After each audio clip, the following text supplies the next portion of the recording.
Hello दोस्तों, मैं धीरेन स्वागत करता हूं आपका एग्जाम स्टडी विद संगीता में। दोस्तों, आज के इस वीडियो में हम बात करने वाले हैं भारतीय संविधान से बनने वाले इंपॉर्टेंट टॉपिक की। आज हम बात करेंगे राष्ट्रपति से बनने वाले इंपॉर्टेंट प्रश्नों की।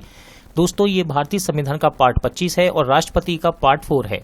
यदि आपने इससे पहले के पार्ट नहीं देखे हैं तो आप प्ले लिस्ट में जाकर देख सकते हैं। सभी पार्ट आपके आने वाली प्रतियोगिता परीक्षाओं के लिए इंपॉर्टेंट रहेंगे।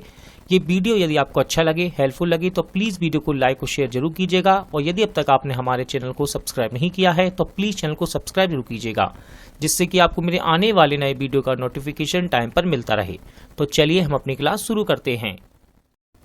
क्वेश्चन नंबर 121, नामांकन के समय राष्ट्रपति पद के उम्मीदवार को जमानत के तौर पर कितना रुपया जमा करना पड़ता है। क्वेश्चन है, नामांकन के समय राष्ट्रपति पद के उम्मीदवार को जमानत के तौर पर कितना रुपया जमा करना पड़ता है।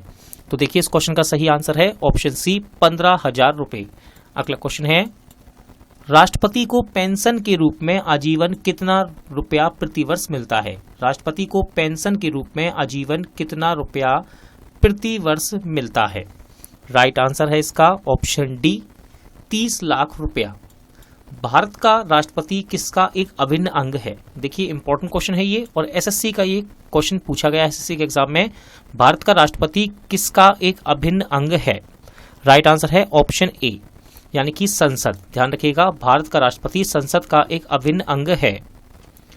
एक विधेयक जो संसद में प्रस्तुत किया जाता है कौन सी क्रिया के बाद अधिनियम बन जाता है। क्वेश्चन है, एक विधेयक जो संसद में प्रस्तुत किया जाता है कौन सी क्रिया के बाद अधिनियम बन जाता है। राइट आंसर है ऑप्शन बी, जब राष्ट्रपति अपनी सहमति दे देता है। जब राष्ट्रपति एवं उपराष्ट्रपति का पद खाली हो तो भारत के राष्ट्रपति के पद पर कौन होता है। जब राष्ट्रपति एवं उपराष्ट्रपति के पद खाली हो तो भारत के राष्ट्रपति के पद पर कौन रहता है। राइट आंसर है ऑप्शन बी, भारत का मुख्य न्यायाधीश। ये दोनों ही क्वेश्चन बीपीएससी के एग्जाम में पूछे गए हैं सन 2008 में। भारत के निम्नलिखित राष्ट्रपतियों में से कौन एक कुछ समय के लिए गुट निरपेक्ष आंदोलन के महासचिव भी थे।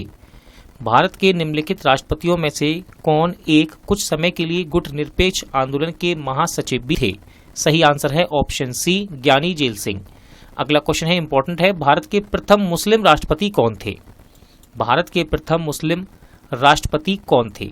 सही आंसर है डॉक्टर जाकिर हुसैन। ध्यान रखिएगा, ये क्वेश्चन रेलवे के एग्जाम में पूछा गया है। डॉक्टर जाकिर हुसैन भारत के प्रथम मुस्लिम राष्ट्रपति थे। भारत के राष्ट्रपति का निर्वाचन एक निर्वाचक मंडल द्वारा किया जाता है। यह निर्वाचक मंडल निम्नलिखित में से किन के निर्वाचित सदस्यों से मिलकर बना होता है। भारत के राष्ट्रपति का निर्वाचन एक निर्वाचक मंडल द्वारा किया जाता है। यह निर्वाचक मंडल निम्नलिखित में से किन के निर्वाचित सदस्यों से मिलकर बना होता है। तो देखिए, क्वेश्चन नंबर 128 का आंसर कूट में दिया गया है। आपको यहाँ पर सही कूट चुनना है। वीडियो को रोकिए, पॉज कीजिए और इसका आंसर सही लगाइए। फिलहाल मैं आपको इसका सही आंसर बताता हूँ। सही आंसर है ऑप्शन सी, यानी कि यहाँ पर 1, 2, 4 ये कूट सही है। एक यानी कि संसद के दोनों सदनों से मिलकर बना है और दूसरा है राज्य की विधानसभा। पहला है संसद के दोनों सदन, फिर है दूसरा राज्य की विधानसभा, फिर है चौथा, और चौथे में क्या दिया गया है, दिल्ली तथा पुडुचेरी की विधानसभा। लाभ के पद का निर्णय कौन करेगा। क्वेश्चन है, लाभ के पद का निर्णय कौन करेगा। राइट आंसर है ऑप्शन बी, संघीय संसद। लाभ के पद का निर्णय कौन करेगा, संघीय संसद।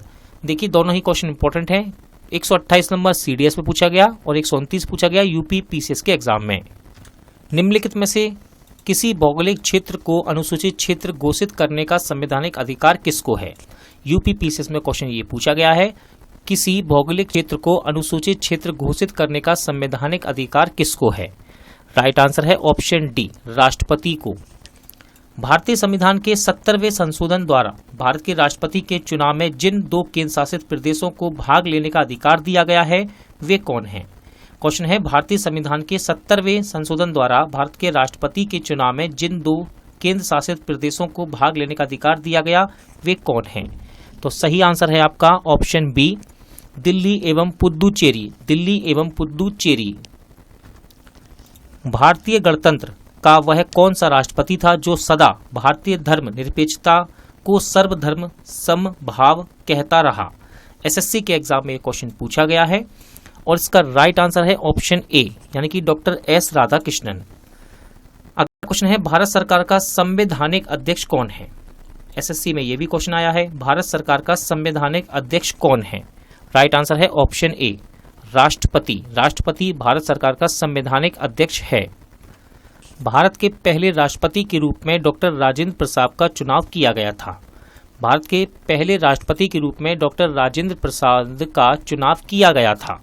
सही आंसर है ऑप्शन सी संविधान सभा द्वारा। अगला क्वेश्चन है यदि भारतीय उपराष्ट्रपति अपना पद त्याग करने का निर्णय लेते हैं तो वे अपना त्यागपत्र किसे संबोधित करके लिखेंगे? क्वेश्चन है यदि भारतीय उपराष्ट्रपति अपना पद त्याग करने का निर्णय लेते हैं तो वे अपना त्यागपत्र किसे संबोधित करके लिखेंगे? रेलवे के एग्जाम में ये क्वेश्चन पूछा गया है और राइट आंसर है ऑप्शन डी राष्ट्रपति को।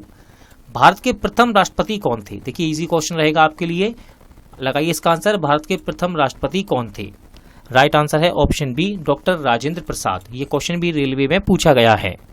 भारत का राष्ट्रपति अनुपातिक प्रतिनिधित्व पद्धति के अनुसार एकल संक्रमणीय मत द्वारा निर्वाचित होता है। इसका निहितार्थ है कि, देखिए एनडीए में ये क्वेश्चन पूछा गया है और इसका सही आंसर है ऑप्शन ए निर्वाचित संसद सदस्य और राज्य के विधानसभा सदस्यों के मतों की संख्या भिन्न भिन्न होती है।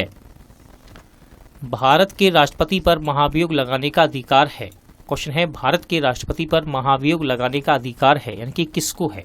तो राइट आंसर है ऑप्शन सी संसद के दोनों सदनों को। भारत में राष्ट्रपति राज्यसभा के कितने सदस्यों को मनोनीत कर सकता है? भारत में राष्ट्रपति राज्यसभा के कितने सदस्यों को मनोनीत कर सकता है? राइट आंसर है ऑप्शन सी 12।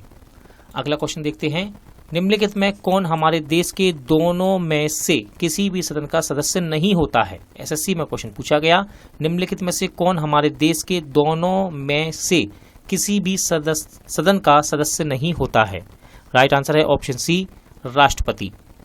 युद्ध की घोषणा या शांति का फैसला करने का कानूनी रूप से सक्षम है।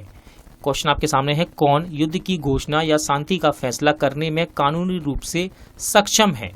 रेलवे के एग्जाम में क्वेश्चन ये पूछा गया और राइट आंसर है ऑप्शन ए राष्ट्रपति। भारत में केंद्रीय मंत्रियों को गोपनीयता की शपथ किसके द्वारा दिलवाई जाती है? एसएससी में क्वेश्चन आया है भारत में केंद्रीय मंत्रियों को गोपनीयता की शपथ किसके द्वारा दिलवाई जाती है? राइट आंसर है ऑप्शन बी भारत के राष्ट्रपति के द्वारा। संविधान के अनुसार निम्नांकित में से क्या शब्दांश भारत के राष्ट्रपति की शक्ति नहीं है? संविधान के अनुसार निम्नांकित में से क्या शब्दांश भारत के राष्ट्रपति की शक्ति नहीं है? राइट आंसर है ऑप्शन सी संसद के सदनों को संदेश भेजना। डॉक्टर राजेंद्र प्रसाद कितने वर्ष तक राष्ट्रपति रहे? डॉक्टर राजेंद्र प्रसाद कितने वर्ष तक राष्ट्रपति रहे? सही आंसर है ऑप्शन सी 12 वर्ष तक।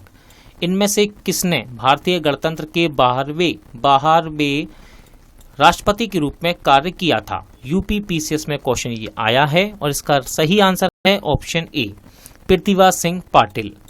निम्नलिखित में से कौन भारत के राष्ट्रपति के चुनाव में भाग नहीं लेता है? देखिए इंपॉर्टेंट क्वेश्चन है, रेलवे में पूछा गया है ये। निम्नलिखित में से कौन भारत के राष्ट्रपति के रूप में चुनाव में भाग नहीं लेता है?